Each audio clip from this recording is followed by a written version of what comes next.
जब भी किसी भगवान के क्रोध और उग्र अवतार की बात आती है तो उसमें भगवान परशुराम का जिक्र पहले स्थान पर आता है। परशुराम अपने क्रोध और धरती को क्षत्रिय विहीन करने के लिए जगत भर में प्रसिद्ध हैं। उनके कोप से देव, दानव और मानव सभी डरते थे। परशुराम भगवान भगवान विष्णु के छठे अवतार थे। उनका नाम 7 चिरंजीवियों में भी आता है और वे आज भी इस धरती पर मौजूद हैं। भगवान परशुराम के जन्म की कथा। भगवान परशुराम जी का जन्म वैशाख माह के शुक्ल पक्ष की तृतीया तिथि को पुनर्वसु नक्षत्र में रात्रि के प्रथम प्रहर में हुआ था। परशुराम जी माता का नाम रेणुका और पिता अर्षि जमदग्नि है। शुरुआत में माता पिता ने इनका नाम राम रखा था, लेकिन आगे चलकर इन्होंने भगवान शिव की घोर तपस्या की, जिससे प्रसन्न होकर शिव ने राम को कई शक्तिशाली अस्त्र शस्त्र प्रदान किए। इन शस्त्रों में जो सबसे दिव्य और शक्तिशाली अस्त्र था वो फरसा यानी परशु था। परशु धारण करने के बाद ही राम परशुराम के नाम विख्यात हुए। परशुराम के 4 भाई भी थे, जिनके नाम रुक्मवान, सुखेण, वसु और विश्वानस हैं। परशुराम का जन्म स्थला मप्र के इंदौर से 90 किलोमीटर दूरी पर है।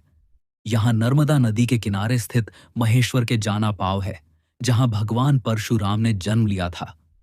दोस्तों, धरती को किया 21 बार क्षत्रिय विहीन किया। ब्राह्मण कुल में जन्मे परशुराम बचपन से ही क्रोधी स्वभाव के थे। उन्होंने अपने माता पिता के अपमान का बदला लेने के लिए धरती को 21 बार क्षत्रिय विहीन कर दिया था। दरअसल मध्य प्रदेश में नर्मदा नदी के किनारे महिष्मती, महेश्वर शहर बसाने वाले राजा महिष्मती के कुल में आगे चलकर कनक का जन्म हुआ। कनक के 4 पुत्रों में सबसे बड़े पुत्र कृतवीर्य जब महिष्मती के राजा बने तो परशुराम जी के पूर्वज इनके राज्य पुरोहित थे। ऐसे में परशुराम जी के पिता जमदग्नि और आर्ष का राजा कृतवीर्य बड़ा सम्मान करते थे। राजा कृतवीर्य के पुत्र अर्जुन कार्तवीर्यार्जुन को भगवान दत्तात्रेय से वरदान मिला था कि युद्ध के समय उनके पास 1000 हाथों का बल होगा, जिसकी वजह से इनका एक नाम सहस्त्रार्जुन भी हुआ। सहस्त्रार्जुन रावण से भी अधिक बलवान थे। एक बार सहस्त्रार्जुन परशुराम के पिता जमदग्नि के आश्रम में एक कपिला कामधेनु गाय को देख मोहित हो गए और उसे बलपूर्वक राजमहल ले गए। जब अपने पिता की आज्ञा पर परशुराम जी गाय वापस लाने के लिए गए तो उन्हें सहस्त्रार्जुन से युद्ध करना पड़ा, जिसमें परशुराम जी ने सहस्त्रार्जुन की भुजाएं काट दी और उनका वध कर दिया। जब ये बात सहस्त्रार्जुन के पुत्रों को पता चली तो अपने पिता की मौत का बदला लेने के लिए उन्होंने जमदग्नि आर्ष का वध कर दिया। अपने पति की मौत से व्याकुल होकर रेणुका भी अपने पति की चिताग्नि में कूद गई और सती हो गई।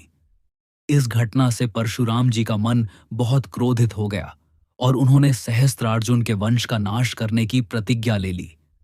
इस प्रतिज्ञा के बाद उन्होंने 21 बार क्षत्रियों से युद्ध किया और उन्हें परास्त कर धरती को 21 बार क्षत्रिय विहीन कर दिया।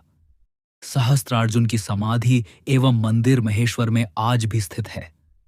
परशुराम जी ने किया था अपनी ही माता का वध। श्रीमद् भागवत में उल्लेख है कि एक बार परशुराम जी के पिता ने उनकी माता को हवन करने के लिए गंगा जल लेने भेजा। जब रेणुका जल लेने गई तो उन्होंने गंधर्वराज चित्ररथ को अप्सराओं के साथ विहार करते देखा और वह मोहित हो गई, जिसकी वजह से जल लाने में देर हुई। इस बीच हवन काल समाप्त हो गया, जिससे मुनि जमदग्नि बहुत क्रोधित हुए और पत्नी को आर्य मर्यादा के विरुद्ध आचरण करने पर दंड देने का प्रण कर बैठे। उन्होंने अपने 5 पुत्रों को माता रेणुका का वध करने की आज्ञा दी, लेकिन परशुराम के 4 भाइयों ने ऐसा करने से मना कर दिया, जिसके बाद परमपित्र भक्त परशुराम ने पिता की आज्ञा का पालन करते हुए अपनी मां का वध कर दिया। कुछ देर बाद जब जमदग्नि आर्ष का क्रोध शांत हुआ तो उन्होंने परशुराम की पितृभक्ति से प्रसन्न होकर उन्हें वरदान मांगने के लिए कहा, जिसके बाद अपने पिता से वरदान में परशुराम ने मां के प्राण मांग लिए और माता रेणुका को दोबारा जीवित करा लिया। भगवान परशुराम के रौद्र और गुस्सैल स्वभाव का कारण। दोस्तों, भगवान परशुराम जी के गुस्से और क्रोध का कारण भृगु आर्ष का श्राप है। पौराणिक कथाओं के अनुसार भृगु के पुत्र आर्चिक का विवाह राजा गाधी की पुत्री सत्यवती से हुआ। सत्यवती ने महर्षि भृगु से अपने और अपनी माता दोनों के लिए पुत्र प्राप्ति की प्रार्थना की। महर्षि भृगु ने सत्यवती को 2 फल देते हुए उन्हें खाने का विधान भी बताया। इस नियम के अनुसार ऋतु स्नान के बाद सत्यवती को गूलर के वृक्ष का आलिंगन कर फल खाना था। वहीं उनकी माता को पीपल के वृक्ष का आलिंगन करने के बाद फल का सेवन करना था। लेकिन सत्यवती उनकी मां नियम भूल गईं और दोनों ने गलत वृक्षों का आलिंगन कर लिया। नियमों में हुई गलती से क्रोधित होकर महर्षि भृगु ने श्राप दिया कि तेरा पुत्र ब्राह्मण होगा, लेकिन गुण क्षत्रिय के होंगे, और तेरी माता का पुत्र क्षत्रिय होगा और गुणों से ब्राह्मण होगा। तब सत्यवती ने महर्षि भृगु से कहा कि यह सब भूलवश हुआ है, सो मेरे पुत्र की जगह पौत्र मतलब पोता क्षत्रिय गुण वाला हो। मुनि ने उनकी बात मानते हुए तथास्तु कहा। समय बीतने पर सत्यवती ने जमदग्नि मुनि को जन्म दिया, जिनका विवाह रेणुका से हुआ। इन दोनों के 5 पुत्रों में सबसे छोटे परशुराम जी उसी श्राप के कारण क्रोधी और गुस्सैल स्वभाव के क्षत्रिय गुण वाले ब्रह्माण हुए। दोस्तों, भगवान कृष्ण को सुदर्शन चक्र परशुराम जी ने ही दिया था।